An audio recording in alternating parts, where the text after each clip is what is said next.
They say you never really know someone until they ask you to destroy your own dignity. I thought I knew my wife after 7 years of marriage. Every laugh line, every morning routine, every dream we'd built together brick by brick. But the woman who sat across from me that Friday night, dressed like she was going somewhere I'd never been invited, asking me to agree to something that would gut our marriage while keeping me around to pay for it. That was a stranger wearing my wife's face. My name is Daniel Foster, and I need to tell you what happened to my marriage. Not for sympathy, I don't need that anymore. But because there's something important here about knowing when to walk away, about recognizing your own worth when someone you love decides it's worthless. I'm 35, been swinging hammers and laying foundations for 15 years now. Construction work, the kind where you come home with sawdust in your hair and concrete under your fingernails.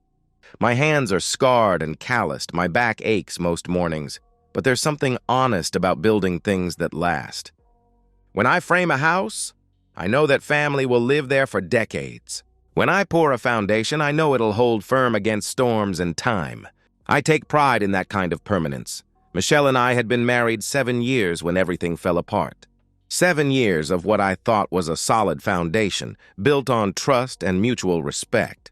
We met when she was 25, working as a receptionist at a dental office. I was drawn to her laugh, the way she could make small talk feel meaningful. She was beautiful in that approachable way, not magazine perfect, but real. The kind of woman who looked good in anything, who made coming home feel like a reward. We never had kids, though we'd talked about it plenty. Michelle said she wasn't ready yet, wanted to enjoy being married first. I didn't push. We had time, or so I thought. She stayed home while I worked 60-hour weeks, sometimes more when big projects came up. It seemed to work for us. I provided, she managed the house, we built a life together in a modest 2-bedroom in a decent neighborhood. The kind of place my father would have been proud of. Safe streets, good schools nearby for when we were ready, neighbors who waved when you mowed the lawn. For years, our routine felt comfortable, real. I'd come home exhausted, and Michelle would be there at the door, usually with dinner ready or at least planned. We'd eat together, talk about our days, mine full of job sites and crew problems, hers quieter but still full of small details that mattered. Weekend mornings were for coffee in bed, afternoons for errands or just being lazy together. We made love regularly, not with the fire of newlyweds, but with the steady warmth of people who knew each other's bodies, who'd found their rhythm. Then about 6 months ago, things started shifting. Michelle joined what she called a social group. 5 or 6 women from the neighborhood who got together for wine nights every Thursday and weekend brunches at trendy spots downtown. At first, I was happy for her. She'd been isolated, spending too much time alone while I worked long days. I thought female friendships would be good for her, give her something to look forward to beyond my coming home each night. But these weren't normal friendships. The changes started small. Michelle's wardrobe shifted toward more revealing clothes, low-cut tops, shorter skirts, dresses that hugged her curves in ways that seemed designed for attention. When I complimented her or asked about a new outfit, she'd dismiss it casually. "Just felt like trying something different," she'd say with a shrug. But I never remembered buying these clothes, and our budget was tight enough that I would have noticed expensive purchases. Her phone became an extension of her hand. Constant texting, frequent calls she'd take in private, laughter at messages she never shared. When I'd ask who she was talking to, it was always the same response. "Just the girls," she'd reply with a tone that suggested I shouldn't be interested in women's conversations. Fair enough, I thought. Everyone needs privacy. The intimacy died gradually, then suddenly. Michelle started claiming exhaustion, headaches, stress. When I'd reach for her in bed, she'd stiffen or turn away. "Not tonight," became her default response.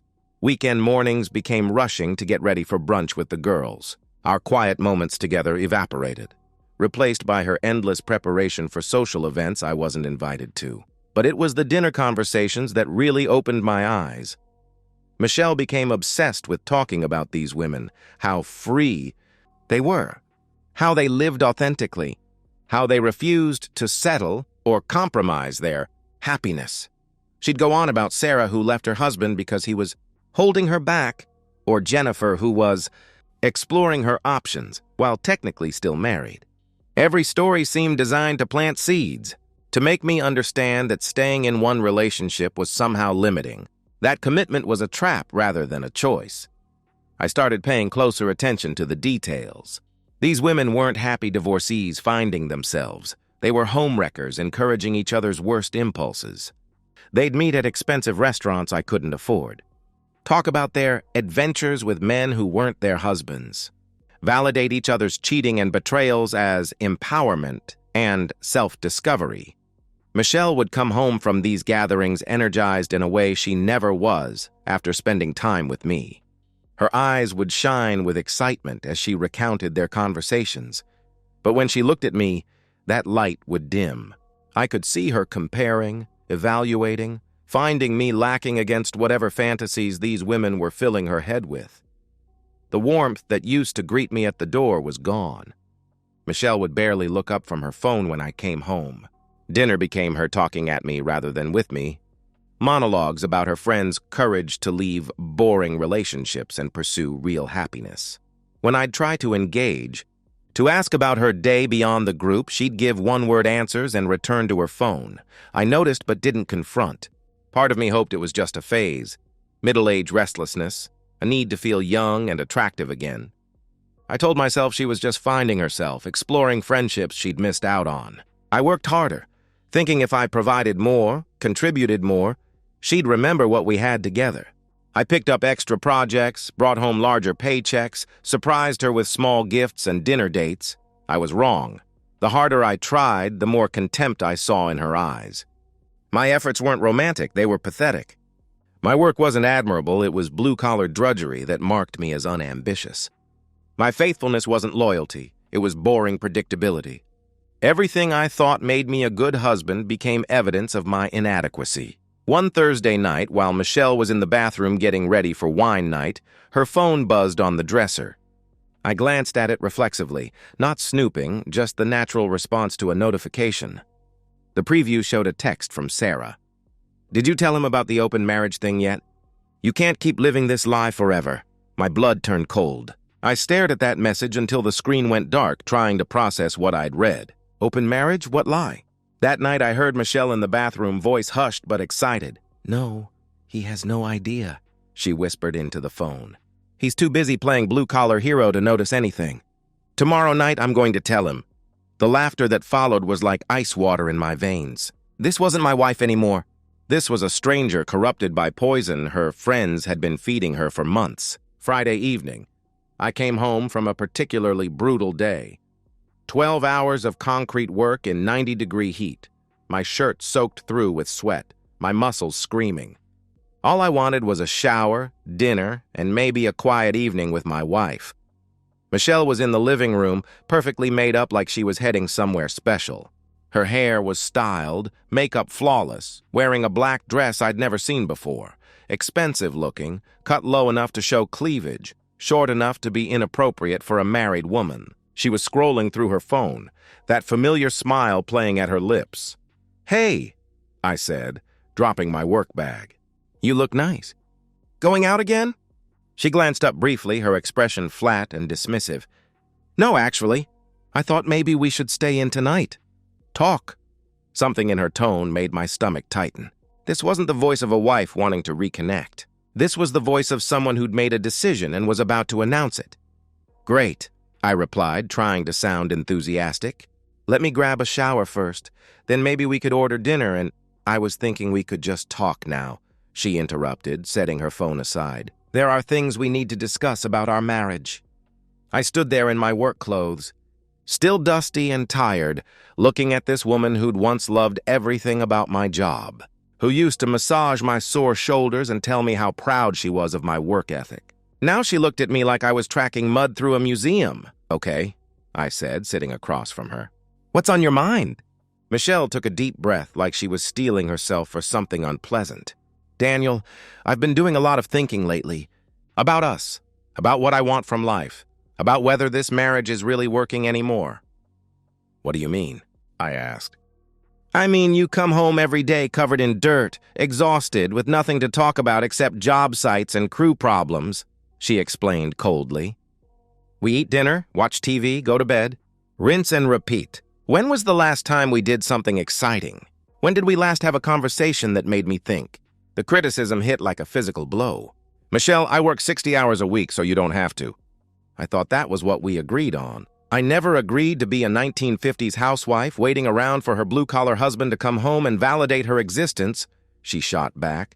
Her voice sharp now, cutting. I'm 32 years old, Daniel. I have needs, desires, dreams that go beyond keeping house for a construction worker. Construction worker. The way she said it made my job sound like failure, like something to be ashamed of. This from a woman who'd lived off my construction worker income for 7 years. What kind of dreams? I asked, though I was starting to suspect I already knew. Michelle shifted in her chair, gathering courage for whatever bombshell she was about to drop. I want to feel alive again, Daniel. I want passion, excitement, connection with people who stimulate me intellectually and emotionally. And I don't stimulate you? I questioned. Not anymore, she replied without hesitation. Maybe you never did, and I was just too young to realize it. 7 years of marriage dismissed as youthful ignorance. 7 years of love and loyalty reduced to a mistake she'd outgrown. So what are you saying? You want a divorce? I asked. No, she said quickly. I don't want to throw away everything we've built together. The house, the financial security, the stability. I just want more. I stared at her, waiting for the other shoe to drop. I want an open relationship, she announced. The words hung in the air like smoke from an explosion. For a moment, I couldn't process what she'd said. An open relationship. She wanted to stay married to me but sleep with other men. You want what? I managed to say. An open marriage, she repeated. I want the freedom to explore other connections while maintaining what we have here. Lots of couples do it, Daniel. It's called being mature about relationships. I could hear the rehearsed quality in her voice, like she'd practiced this speech. You want me to let you cheat on me? I stated flatly. It's not cheating if we both agree to it, she responded defensively. It's honesty. It's admitting that monogamy is an outdated concept that doesn't work for everyone. So you've already picked out the guy you want to be intimate with? I asked bluntly. She flinched at my language but didn't back down. There might be someone, yes. But that's not the point. The point is freedom, authenticity, not being trapped by arbitrary rules. I felt something cold and final settling in my chest. And what do I get out of this arrangement? You get to stay married to me, she answered. You get to keep the life we've built. And you get the same freedoms I'm asking for. I don't want to have intimacy with other women, Michelle. I want to be married to my wife, I replied. That's your choice, she said coldly. But you can't make that choice for me anymore. The mask was completely off now. She wanted the security I provided while getting her thrill somewhere else. She wanted me to be her cuckold. No, I said firmly. The word came out harder than I'd intended, but I meant it completely.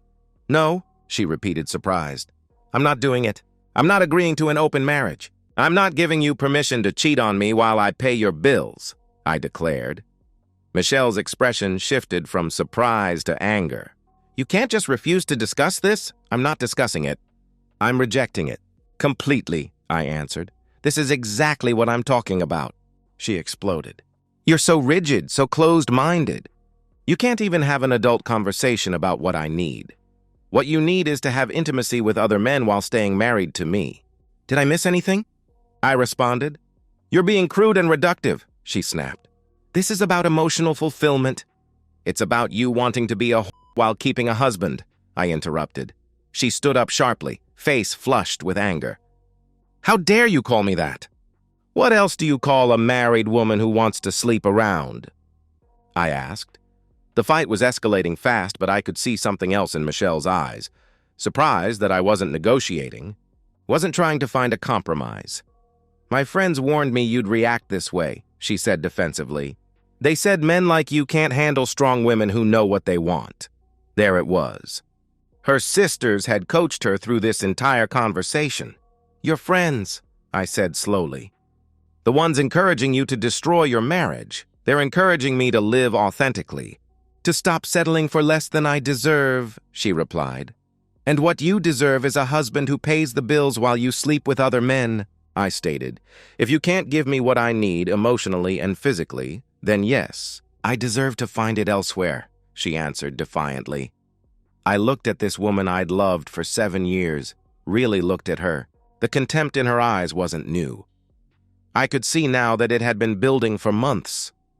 "Then leave," I said. The words came out calm, final, without anger or pleading. "What?" she asked, stunned. "If I can't give you what you deserve, then leave. Get a divorce. Find a man who can," I explained. Michelle stared at me like I'd slapped her. This wasn't in the script her friends had provided. "You're not serious?" she whispered. "Dead serious. You want freedom? Take it. You want to explore other connections? Do it." "But you're not doing it while married to me," I replied firmly. She tried different approaches: tears, promises, seduction. I physically removed her hand when she touched my arm. "You're not staying here," I told her. She grabbed her purse and keys, face twisted with rage. "You'll regret this, Daniel. You'll realize what you lost, and by then it'll be too late. The only thing I'm losing is a wife who wants to cheat on me." "I'll survive," I answered. Michelle slammed the door so hard the windows rattled. I heard her car start, tires squealing as she backed out. My phone was in my hand before I consciously decided to pick it up. I opened the browser and typed, "Best divorce attorney near me." My hands didn't shake. I called in sick the next morning. First time in 3 years I'd missed work for something that wasn't the flu. By 8 a.m., I was sitting in the waiting room of Williams & Associates. Family law. Robert Williams had 15 years of experience and specialized in high-asset divorces. The consultation room was exactly what you'd expect. Leather chairs, law books, diplomas covering one wall. Williams himself was mid-50s, gray at the temples, wearing an expensive suit. But he didn't look at me like I was out of place. "Tell me what happened," he said, pulling out a legal pad. I laid it all out. Michelle's demand for an open marriage, her threat to leave if I didn't agree, the months of emotional manipulation leading up to it. I kept my voice steady and factual, but inside I was still processing the magnitude of what had happened. Williams listened without judgment, taking notes occasionally. When I finished, he set down his pen and looked at me directly. "First question, do you want to save this marriage?" he asked. "No," I answered. The response came instantly, surprising me with its certainty. She made it clear what she thinks of me, of our marriage. "I want out." "Good. Makes this cleaner," he replied, flipping through his notes. "No kids?" "No," I confirmed. Her demand for an open marriage demonstrates abandonment of marital duties. Judges don't look favorably on that. "Her unemployment weakens her position significantly," he explained. "You'll likely keep the house since you can demonstrate sole financial responsibility. She might qualify for temporary spousal support, but minimal." "What's your advice on strategy?" I asked. "Strike fast and hard," Williams advised. "Serve her immediately before she has time to plan or hide assets. File on irreconcilable differences, but document her demands." Williams pulled out a retainer agreement. "I'll need $5,000 down. We can have papers drawn up by Monday, served by Tuesday. Can we do it faster?" I asked. He looked up from the contract. "How fast?" "Today. This afternoon," I replied. Williams studied me for a moment, probably trying to gauge whether this was emotional impulse or calculated decision. "It'll cost extra for rush service. But yes, we can have papers ready by lunch and served by 4 p.m. You sure about this?" he asked. I signed the retainer agreement and wrote a check for $6,000. "I'm sure." I drove home through familiar streets, past the elementary school where we'd planned to send our future kids, past the park where Michelle and I used to walk on Sunday mornings. Everything looked the same, but I felt like I was seeing it all for the first time. Michelle's car was in the driveway. She'd come home sometime after I left, probably expecting to find me ready to negotiate, willing to compromise. Instead, she'd found an empty house and a husband who'd spent his morning hiring a lawyer. I found her in the living room, still wearing yesterday's dress, but wrinkled now, her makeup smudged like she'd been crying. She looked up when I walked in, and I could see hope in her eyes, hope that I'd come to my senses. "Daniel, I'm so glad you're here," she began eagerly. "I've been thinking all night, and I realize we both said things we didn't mean. Maybe we can save it," I interrupted, sitting down across from her. I meant everything I said. The hope died in her eyes, replaced by something harder. So what now? You want to punish me for being honest about my needs? I'm not punishing you. I'm giving you exactly what you asked for, I replied. For the next hour, Michelle tried everything. Tears, anger, promises to cut contact with her friends, offers to go to counseling. She even tried seduction, moving closer, touching my arm, reminding me of what we'd had together. I felt nothing. Every word sounded hollow, every touch felt manipulative. She was only sorry because there were consequences now. At 3:45 p.m., I heard a car door slam outside. Michelle was in the middle of another tearful plea when the doorbell rang. Expecting someone? I asked. Michelle looked confused. No, I walked to the door and opened it. A middle-aged man in a cheap suit stood on my porch holding a manila envelope. Michelle Foster? He asked. She's inside, I replied, stepping aside. Michelle appeared behind me, still confused. I'm Michelle Foster. I have legal documents for you, he said, handing her the envelope and pulling out a clipboard. I need you to sign acknowledging receipt. I watched the color drain from Michelle's face as she realized what was happening. Her hands shook as she signed the form. The process server left without ceremony, and Michelle stood there holding the envelope like it might explode. What is this? She whispered. Your freedom, I answered. She tore open the envelope, pulled out the divorce papers, and read the first page. Her face went through a series of expressions: disbelief, shock, then rage. You filed for divorce? Today? She asked incredulously. This morning, I confirmed. You can't be serious. We haven't even tried to work this out, she protested. There's nothing to work out. You want an open marriage, I want a divorce. We're both getting what we want, I explained. This is insane. You're throwing away our entire marriage because I was honest about my feelings, she demanded. I'm ending our marriage because you stopped being my wife, I replied calmly. Pack your bags, Michelle. You need to be out of this house tonight, I told her. You're kicking me out? She asked, shocked. I'm asking you to leave. This is still legally your house too for now, but I don't want you here, I explained. Where am I supposed to go? She pleaded. Call your sisters. I'm sure they'll help you celebrate your newfound freedom, I suggested. For the first time since this whole thing started, Michelle looked truly scared. The reality was setting in. She'd gambled our marriage on my willingness to be humiliated, and she'd lost. By 7 o'clock, Michelle had packed what fit in her car. She kept trying to restart the conversation to find some angle that might change my mind. But I'd moved past anger into something colder and more final. I stood in the doorway and watched her load the last suitcase. She looked back at the house like she was seeing it for the first time. Or maybe seeing what she was really losing. I'll call you tomorrow, she said hopefully, when you've had time to think about this. Don't, I replied. She drove away slowly, like she expected me to chase after her. Instead, I closed the door and locked it. The house felt different immediately, quieter, cleaner somehow. My phone buzzed around 9 o'clock. Text message from Michelle. I'm staying at my parents'. Please think about what you're doing. We can fix this. I deleted the message without responding. I slept better that night than I had in months. Michelle returned the next morning with reinforcements, her parents flanking her protectively as we all took seats in the living room. Michelle told us what happened, her mother Patricia began gently but firmly. And while we don't agree with how she approached the situation, we think you're overreacting. Overreacting to what, exactly? I asked. Her father, Frank, leaned forward.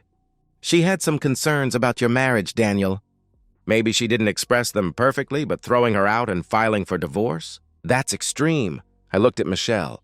Did you tell them what you actually asked for? Michelle's eyes darted away. I told them we had a disagreement about the future of our relationship. That's an interesting way to put it, I replied. Turning to her parents, I continued.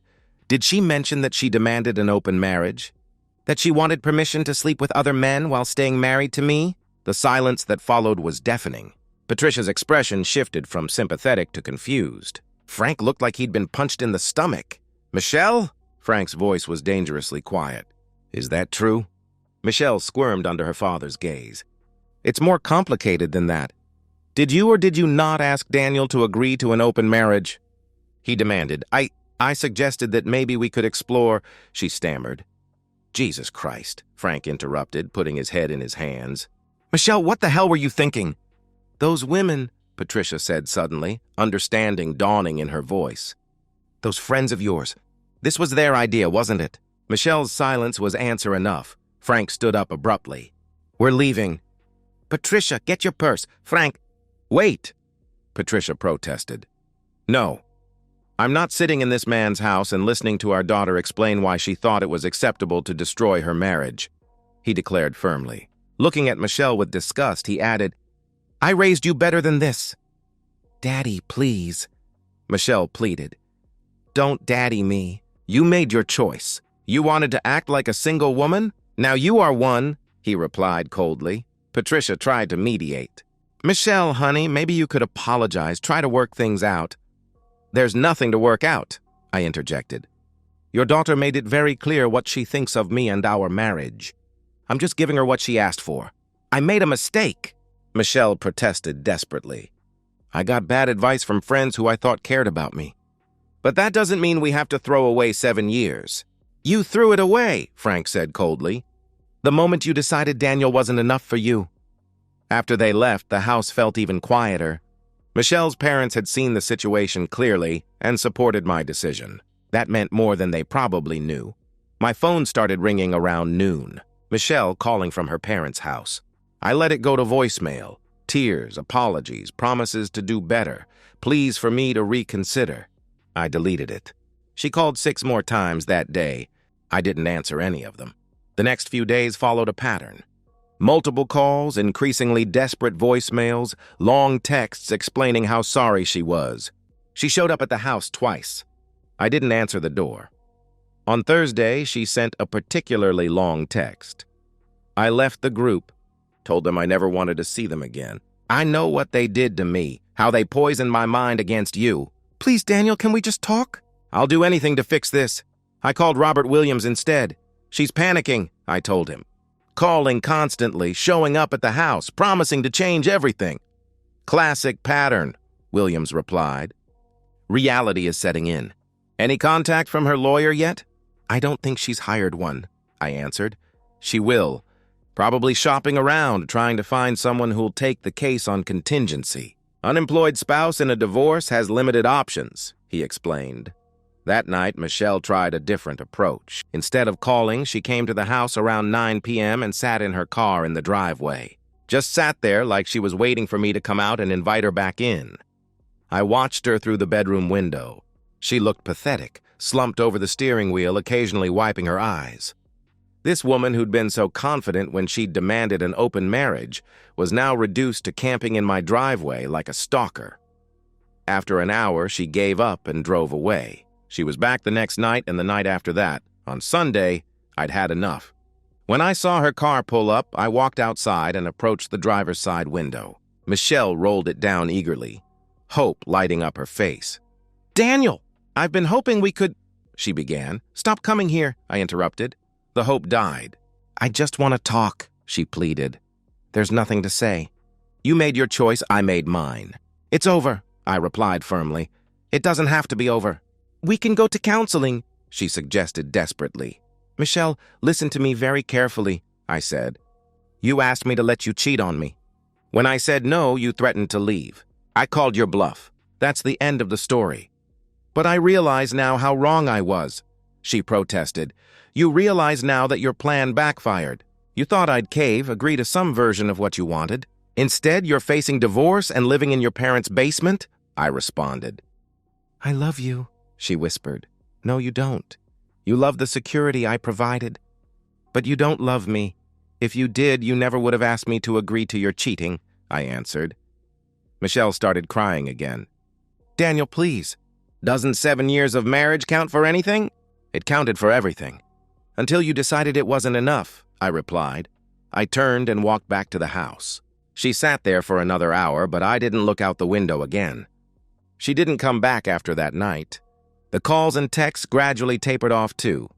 3 weeks after I'd filed, Williams called with an update. She hired a lawyer. Cheapest one she could find, he reported. He called this morning wanting to discuss settlement terms. What kind of settlement? I asked. The usual. She wants the house. half the retirement accounts, permanent spousal support. Standard wish list for an unemployed spouse, he explained. And what did you tell him? I inquired. Williams chuckled. I told him to review the circumstances that led to the filing and call me back when he had more realistic demands. 2 days later, Michelle's lawyer called back. She was accepting our settlement offer. Half the liquid assets, about $8,000 total. Her car, personal belongings, and 6 months of temporary spousal support. I kept the house, retirement accounts, my truck. Clean break. I felt nothing when Williams gave me the news. No relief, no satisfaction, no regret. Just a sense of completion, like finishing a long and unpleasant job. The courthouse was exactly what you'd expect. Marble floors, fluorescent lighting, and institutional atmosphere that made everything feel final and official. I sat in the hallway outside courtroom 3C, wearing the same suit I'd worn to our wedding 7 years earlier. Michelle arrived 15 minutes late with her bargain basement lawyer. She looked terrible, thin, pale, wearing a dress that looked like it came from a clearance rack. The confident woman who demanded an open marriage 3 months ago had been replaced by someone who looked defeated and desperate. When they called our case, we filed into the courtroom like opposing armies laying down weapons. Judge Patricia Hernandez presided, a no-nonsense woman in her 50s who'd probably seen every variation of human marital failure. This is an uncontested dissolution of marriage based on irreconcilable differences, the judge announced after reviewing our file. Both parties have agreed to the terms of settlement. Mrs. Foster, is that correct? Michelle's voice was barely audible. Yes, Your Honor. Mr. Foster? The judge asked. Yes, Your Honor, I confirmed. The judge flipped through several pages. Mrs. Foster, you understand that you're waiving your right to permanent spousal support in exchange for 6 months of temporary support? Yes, Your Honor, Michelle replied quietly. And you're both satisfied that this settlement is fair and equitable? The judge inquired. This was the moment I'd been dreading, not because I had second thoughts, but because I knew Michelle might try one last desperate gambit. Instead, she just nodded. Yes, Your Honor, she answered. Judge Hernandez signed several documents and looked back at us. The dissolution of marriage between Daniel Foster and Michelle Foster is hereby granted, effective immediately. You are both free to remarry. Good luck to you both. Just like that, 7 years of marriage were legally erased. No drama, no final confrontation, just bureaucratic efficiency and the sound of a gavel. Michelle was crying quietly as we left the courtroom. Not the manipulative tears she'd used during our fights, but genuine grief for what she'd thrown away. I felt a moment of pity for her, but it passed quickly. As I walked out of the courthouse, I could hear Michelle sobbing behind me. But I didn't look back. That chapter of my life was closed permanently. The alarm goes off at 5:30 a.m., but instead of dragging myself out of bed to work for someone else, I'm up early to review project schedules for Foster Construction, the company I built from the ground up after my world fell apart.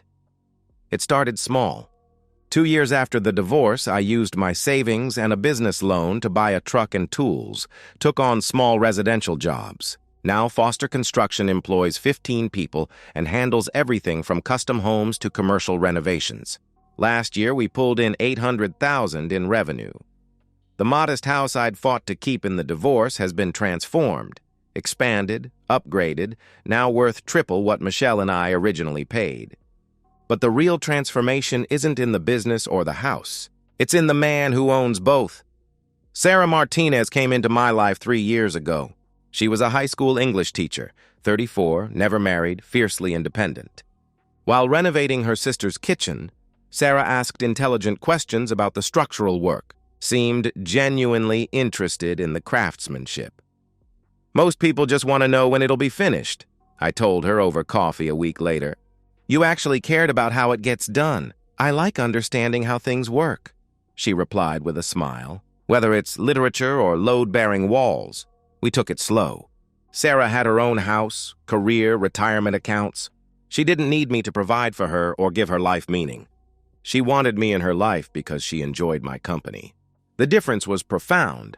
There was no game playing, no manipulation, no hidden agendas. When Sarah had concerns, she addressed them directly. After years of trying to decode Michelle's passive-aggressive hints, Sarah's straightforward communication felt like a revelation. Last year, we moved in together, into my house, which Sarah helped redesign. She insisted on paying her share despite my protests that I could handle the expenses. "I'm not interested in being supported," she said firmly. "I'm interested in being a partner." Last month, I proposed, not with desperate hope of locking down someone I was afraid of losing, but with calm confidence of a man who'd found someone worth building a life with. Sarah said yes immediately, then surprised me. "I've already talked to my lawyer about a prenup," she announced. "I think we should both protect what we've built independently." If Michelle had suggested that, I would have been hurt. From Sarah, it just made sense.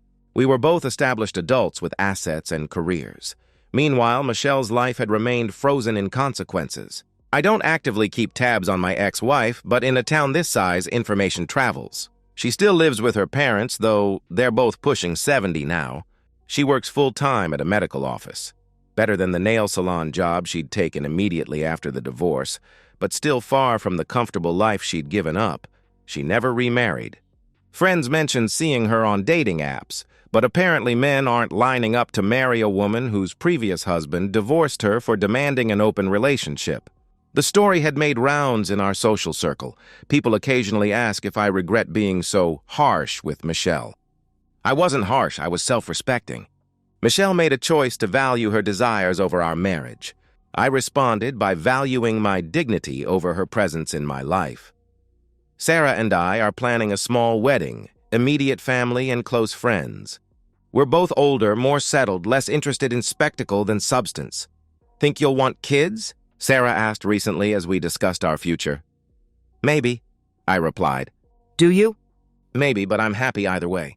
I'm not looking to you to complete my life, Daniel. You enhance it," she answered. That's the difference between Sarah and Michelle in one sentence. Michelle had expected me to fill all the empty spaces in her life. When I inevitably failed to be everything to her, she'd looked elsewhere, first to her toxic friends, then to the fantasy of other men. Sarah approaches our relationship as an addition to an already full life, not as a replacement for an empty one. She has her career, friendships, interests, goals. I'm not responsible for her happiness, I just get to share in it. 8 years ago, I thought my life was ending when Michelle walked out that door demanding I accept her infidelity. I had no idea it was just beginning. Michelle taught me what I wouldn't accept. Sarah showed me what I deserved. And sometimes, learning what you won't tolerate is the first step toward finding what you actually want. And so, we've reached the end of today's story. Was it what you expected, or did it take a twist you didn't see coming? I'm curious to hear your thoughts. Share them in the comments below, and let's get a conversation going. If this story kept you hooked, make sure to hit that like button. And if you're new here or just haven't subscribed yet, now's the perfect time to join our community. I bring you fresh, captivating stories every day, so click that subscribe button and turn on notifications so you never miss out. Thanks for watching, and I'll see you in the next one.